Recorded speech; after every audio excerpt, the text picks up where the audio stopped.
Hi students, and now our topic is in the chapter Human Eye and Colorful World, Structure of Human Eye. So previous class లో already least distance of distinct vision and angle of vision గురించి నేర్చుకున్నాము. So ఈరోజు topic ఏంటంటే structure of human I. Already మీరు నేర్చుకున్నదే. So చూద్దాం ఒకసారి human I గురించి. So human I ఒకసారి ఈ డయాగ్రామ్ చూడండి.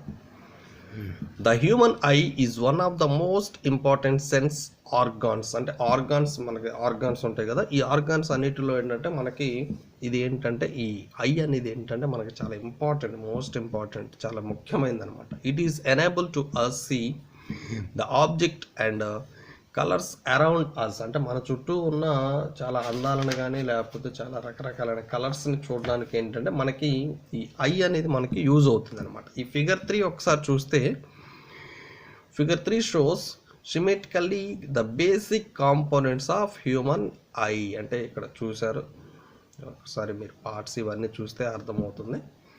సో దీంట్లో హ్యూమన్ ఐ వాటి పార్ట్స్ ఎలా ఉంటాయో ఒకసారి చూద్దాం అనమాట. The eyeball is nearly spherical in shape. ఇది ఐబాల్, ఇది మొత్తం ఇది ఎలా ఉంటుందంటే చూడడానికి ఒక స్పియర్ షేప్లో ఉంటుంది అనమాట. స్పియర్ రౌండ్గా ఉంటుంది కదా.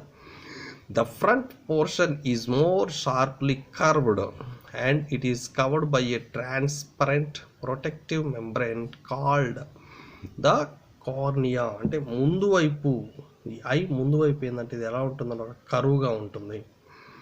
ఇది చాలా షార్ప్గా ట్రాన్స్పరెంట్ మెటీరియల్గా ఉంటుంది. ట్రాన్స్పరెంట్ అంటే లోపలికి బయటికి, బయటికి లోపలికి కనిపించేటట్టుగా. సో దీన్ని ఏమంటారంటే మనము దీన్నే కార్నియా అంటారు. అంటే ఈ ఐ మొత్తాన్ని, ఈ లోపల పార్ట్స్ మొత్తాన్ని ఇది ఏం చేస్తుందంటే ప్రొటెక్ట్ చేస్తుంది అనమాట. దీన్ని ఏమంటారంటే కార్నియా అంటారనమాట. And next one, so it is this portion which is visible from out side. అంటే ఇక్కడ ఏంటంటే మనం బయటికి కనిపించేది, మనకు ఐలో మనకు కంటికి అంటే ఐలో మనకు కనిపించే ముందు పార్ట్ మొత్తము ఇదే కదా. సో మన కంటిలో ఏంటంటే మనకు బయటికి కనిపించే పార్ట్ అనమాట ఈ కార్నియా అనేది. And next one, behind the cornea there is a place filled with liquid called aqueous humour. దీన్ని అంటే ఈ కార్నియాకి లోపల, ఈ కార్నియా వెనక ఏంటంటే ఈ ప్లేస్ మొత్తం ఏంటంటే ఒక లిక్విడ్తో నింపి ఉంటుంది. దాన్ని ఏమంటారంటే ఆక్వస్ హ్యూమర్ అంటారు. And behind this a crystalline lens which is responsible for the image formation. అంటే ఇక్కడ ఏంటంటే దీని వెనుక ఏంటంటే ఒక లెన్స్ ఉంటుందన్నమాట. ఈ లెన్సే మనకేంటంటే ఇమేజ్ అనేది కనిపించడానికి మనకి యూజ్ అవుతుంది అనమాట. Between the aqueous humor and the lens we have a muscular diaphragm called iris which has a small hole in it is called pupil. అంటే ఇక్కడ ఏంటంటే మనకి దీనికి మధ్యలో ఇక్కడ ఆక్వస్ హ్యూమర్ ఉంది, లిక్విడ్ ఉంది. ఈ లిక్విడ్కి లెన్స్కి మధ్యలో ఒక పార్ట్ ఉంటుంది. దీన్ని ఏమంటారంటే ఐరిస్ అంటారు. దీనికి ఒక చిన్న హోల్ ఉంటుంది. ఆ చిన్న హోల్ని ఏమంటారంటే పిపుల్ అంటారనమాట. చిన్న హోల్ని ఏమంటారంటే పిపుల్ అంటారు. దీన్నేమో ఐరిస్ అంటారనమాట. Iris is the coloured part that we see in an eye. అంటే మనకి ఐలో మనకి బ్లాక్ కలర్లో కనిపిస్తూ ఉంటుంది. అది మనకి కలర్డ్ పార్ట్ అనమాట. మనం కంటిలో మనం చూడవచ్చు దాన్ని. And next one, the pupil appears black because any light falling on it goes into the eye and there is almost no chance of light coming back to the out side. People అనేది black కలర్లో ఉంటుంది. Black కలర్లో ఉంటే ఏం జరుగుతుందంటే మనం ఎప్పుడైనా black colour మీద లైట్ వేసినప్పుడు ఏమవుతుందంటే అది బ్యాక్ అనేది రాదు. కాబట్టి ఇక్కడ ఏం జరుగుతుందంటే ఈ పిపుల్ అనేది బ్లాక్ కలర్లో ఉంటుంది. ఎందుకు అంటే ఆ కంటి మీద, ఆ ఐ మీద పడిన లైట్ అనేది ఏంటంటే బయటికి రీబ్యాక్ రాకుండా లోపలే ఉంచేసుకునిద్ది అనమాట. అంటే బయటికి రావడానికి అవకాశం లేకుండా చేస్తుంది. అంటే లోపలికి వెళ్ళిపోవాలి కదా లైట్ అనేది, అందుకు అనమాట. Iris helps in the controlling the amount of light entering the eye through people.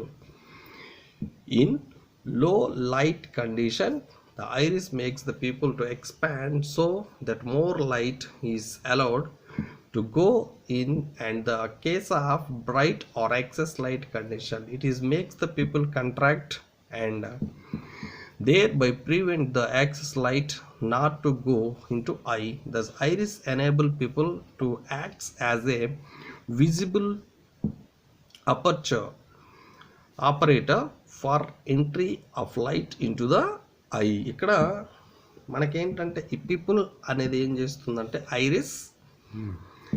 So చూడండి ఒకసారి. So iris helps the controlling the amount of light entering the eye through pupil in లో. అంటే ఇక్కడ ఈ iris ఏం చేస్తుందంటే మన కంటిలో పడిన ఈ లైట్ అనేది మనకి ఎంత అయితే అవసరమో అంత మాత్రమే లోపలికి పంపిస్తుంది అనమాట. ఎక్కువ ఉంటేనేమో తగ్గిస్తుంది, తక్కువ ఉంటేనేమో కొంచెం పెంచుతాను అనమాట. లైట్ని ఏం చేస్తుందంటే మనకి అడ్జస్ట్ చేసుకుంది. మన స్టెబిలైజర్ లాగా ఏంటంటే స్టెబిలైజర్ ఏం చేస్తుంది, మనకు కావాల్సిన ఇప్పుడు టీవీస్ కానీ ఫ్రిడ్జెస్ కానీ స్టెబిలైజర్స్ ఉంటాయి. అవి ఏం చేస్తాయంటే మనకు కావాల్సిన ఆ ఫ్రిడ్జ్కి కానీ టీవీకి కానీ ఎంత అయితే కరెంట్ అవసరమో అంతే పంపిస్తుంది. అలానే ఐరిస్ కూడా ఏంటంటే మనకి లైట్ రే అనేది ఎంతైతే మనకి కంటికి అవసరమో అంత మాత్రమే పంపిస్తుంది అనమాట. The lens is hard in the middle and gradually become soft toward and outer edge. అంటే లెన్స్ అనేది మనకి చాలా గట్టిగా ఉంటుంది, మీకు ఆల్రెడీ తెలుసు, చాలా హార్డ్గా ఉంటుంది. సో అవుటర్ ఎడ్జ్ అనేది ఏంటంటే చాలా సాఫ్ట్గా ఉంటుంది అనమాట. The light that enter the eye forms an image on retina. అంటే మన ఐలోకి లైట్ రే అనేది పంపించినప్పుడు ఏమవుతుందంటే మనకి ఇమేజ్ కనిపించాలి. ఇమేజ్ అనేది రెటీనా మీద కనిపిస్తుంది. మనకి రెటీనా కనిపిస్తుంది ఇక్కడ మీకు. సో ఈ ఫిగర్ చూస్తే ఇక్కడ రెటీనా అనేది మీకు అర్థమవుతుంది అనమాట. ఇది రెటీనా అంటే సో లైట్ రే అనేది ఇక్కడ నుంచి మనకి ఈ లెన్స్ మీద పడి ఇలా డివియేట్ అయ్యి ఏం జరుగుతుందంటే ఇక్కడ రెటీనా మీద పడటం వల్ల మనకి ఇమేజ్ అనేది కనిపిస్తుంది అనమాట. So the eye lens hard in the middle and gradually become soft towards the outer edge. The light that enters the eye forms an image on retina. The distance between the lens and retina about is 22.5 centimeters. అంటే లెన్స్లో మనకి ఈ lens దగ్గర నుంచి retina యొక్క మధ్యలో distance ఎంత ఉంటుందంటే 2.5 centimetres ఉంటుందన్నమాట. For any position of object in the front of eye the image distance is fixed and about 2.5 centimetres. అంటే నువ్వు వస్తువుని నీ కంటికి ఎంత దూరంలో పెట్టినా కూడా ఈ లెన్స్ దగ్గర నుంచి రెటీనా వరకు డిస్టెన్స్ ఎంత ఉంటుందంటే 2.5 సెంటీమీటర్స్ మాత్రమే ఉంటుంది. సో ఇది మనకి ఐ గురించి. సో ఐకి సంబంధించి స్ట్రక్చర్ ఆఫ్ హ్యూమన్ ఐ ఎలా ఉంటుందంటే ఇలా ఉంటుంది. ఈ ఫిగర్ చూస్తే మీకు అర్థమవుతుంది. సో ఇది ఐబాల్ దీని మొత్తము. సో ఫస్ట్ ఇది కర్వ్ షేప్లో ఉంటుంది. ఈ కర్వ్ షేప్లో ఉంటుంది. దీన్ని ఏమంటారంటే మన కార్నియా అంటారు. ఈ కార్నియాకి లోపల ఈ లెన్స్కి మధ్యలో యాక్వస్ లిక్విడ్ ఉంటుంది అనమాట, హ్యూమర్ ఉంటుంది. అండ్ నెక్స్ట్ వన్ దీనికి ఈ లెన్స్కి మధ్యలో ఈ లెన్స్ దీన్ని ఏమంటారంటే ఇక్కడ ఐరిస్ ఉంటుంది. ఈ ఐరిస్కి మధ్యలో ఓల్ ఉంటుంది. ఆ ఓల్ని ఏమంటారంటే పీపుల్ అంటారు. అండ్ నెక్స్ట్ వన్ దీన్ని ఇక్కడ సిలియరీ మజిల్స్ అంటారు. సిలియరీ మజిల్స్ మనకి ఎందుకు యూజ్ అవుతుందంటే ఫోకల్ లెంత్ ఉంటుంది కదా, ఆ ఫోకల్ లెంత్ని అడ్జస్ట్ చేయడానికి మనకి సిలియరీ మజిల్ అనేది మనకి యూజ్ అవుతుంది అనమాట. Lens and next retina image అనేది మనకి ఇక్కడే కనపడుతుంది అనమాట. అండ్ నెక్స్ట్ చూద్దాము. And next one, how does eye lens change it's focal length. అంటే ఫోకల్ లెంత్ని మార్చుకుంటూ ఉంటాయి. ఎందుకు, ఎలా, how does this change take place in the eyeball. అంటే ఎక్కడ జరుగుతుంది ఆ చేంజింగ్ అనేది మనకి ఎక్కడ జరుగుతుంది. Let us know the ciliary muscle to which eye lens is attached helps the eye lens to change focal length by changing the radii of curvature of the eye lens. ఇక్కడ ఈ ciliary muscle అనేది ఏంటంటే I లెన్స్కి attach చేసి ఉంటుంది అనమాట. ఇది ఏం చేస్తుందంటే ఫోకల్ లెంత్ని ఏం చేస్తుందంటే మారుస్తుంది. అంటే ఒక్కొక్కసారి మనకి చాలా దూరంగా పెట్టింది బాగా కనిపించదు, చాలా దగ్గరగా పెట్టింది కూడా చాలా క్లియర్గా కనిపించదు అనమాట. అయితే ఆ అడ్జస్ట్మెంట్స్ని ఏం చేస్తుందంటే ఈ సిలియరీ మజిల్ అనేది మనకి చేస్తుంది అనమాట. When the eye is focused on a distant object, the ciliary muscles are relaxed so that the focal length of eye lens has its maximum value, which is equal to its distance from the retina. అంటే object అనేది కొంచెం చాలా దూరంలో, అంటే infinite దూరంలో పెట్టినప్పుడు ఏమవుతుందంటే, so ciliary muscle ఏంటంటే రిలాక్స్డ్గా ఉంటాయి. అంటే అక్కడ ఈ ఐ లెన్స్ని ఫోకల్ లెంత్ను మార్చే అవకాశం లేదు, మ్యాక్సిమంగా ఉంటుంది. కాబట్టి సో లీస్ట్ డిస్టెన్స్ ఆఫ్ అంటే equal to the distance from retina నుంచి అండ్ ఐ లెన్స్కి మధ్యలో డిస్టెన్స్ మనకి 2.5 సెంటీమీటర్స్ ఉంటుంది. అక్కడ మ్యాక్సిమం అలానే ఉంటుంది. కాబట్టి అక్కడ సిలియరీ మజిల్స్ ఏమవుతాయి అంటే రిలాక్స్ అయిపోతాయి. The parallel rays coming into the eye are then focused on the retina and we see the object clearly. అంటే మనకి ఆల్రెడీ మీకు తెలుసు, కాన్వెక్స్ లెన్స్లో ఏం చేస్తారంటే ప్రిన్సిపల్ యాక్సెస్కి ప్యారలల్గా ట్రావెల్ చేసినప్పుడు ఏమవుతుందంటే లైట్ రేస్ ఏమవుతాయి అంటే డివియేట్ అయ్యి మొత్తం ఒక చోట ఇంటర్సెక్ట్ అవుతాయని చెప్పాము. అలానే ఇక్కడ కూడా ఏమవుతాయంటే ప్యారలల్ రేస్ అనేది ఐ దగ్గరికి వెళ్ళినప్పుడు మనకి లెన్స్ను దాటి వచ్చేటప్పుడు ఏమవుతుందంటే రెటీనా మీద ఏమవుతాయంటే ఒక పాయింట్ దగ్గర ఇంటర్సెక్ట్ అవ్వడం జరుగుద్ది అనమాట, కన్వర్జ్ అవుతాయి. అక్కడ ఇమేజ్ అనేది మనకు కనిపించడం జరుగుతుంది అనమాట.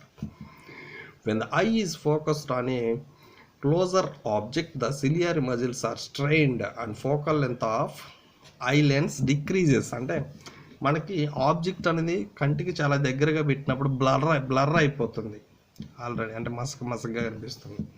అంటే అక్కడ సిలియరీ మజిల్స్ ఏమవుతున్నాయి, చాలా స్ట్రెయిన్ అవుతాయి. అప్పుడు ఫోకల్ లెంత్ ఏమవుతుందంటే తగ్గిపోతుంది. అంటే 2.5 ఉండాలి, 2.5 కంటే తక్కువ ఉంటే ఏమవుతుందంటే కనిపించదు. The ciliary muscles adjust the focal length in such a way that the image is formed on the retina and we see the object clearly. This process of adjusting focal length is called accommodation. అంటే ఇటువంటి సిచ్యువేషన్లో ఏం జరుగుతుందంటే ఈ ciliary muscle ఏం చేస్తుందంటే image కనిపించడానికి ఇవి ఈ ఫోకల్ లెంత్ని ఏం చేస్తుందంటే అడ్జస్ట్ చేస్తుంది. ఈ ప్రాసెస్ని ఏమంటారండి మనము అకామిడేషన్ అంటారు, సర్దుబాటు అంటారు అనమాట తెలుగులో. However, these muscles cannot strain beyond a limit and hence if the object is brought too close to eye. అంటే ఇక్కడ ఏంటంటే ఏదైనా కానీ ఇవి ఈ సిలియరీ మజిల్ స్ట్రెయిన్ అవ్వకుండా ఉండాలి అంటే ఆబ్జెక్ట్ అనేది కొంత దూరం లిమిట్ దూరంలో పెట్టడం వల్ల మనకి సో అది స్ట్రెయిన్ అవ్వకుండా ఉంటాయి. The focal length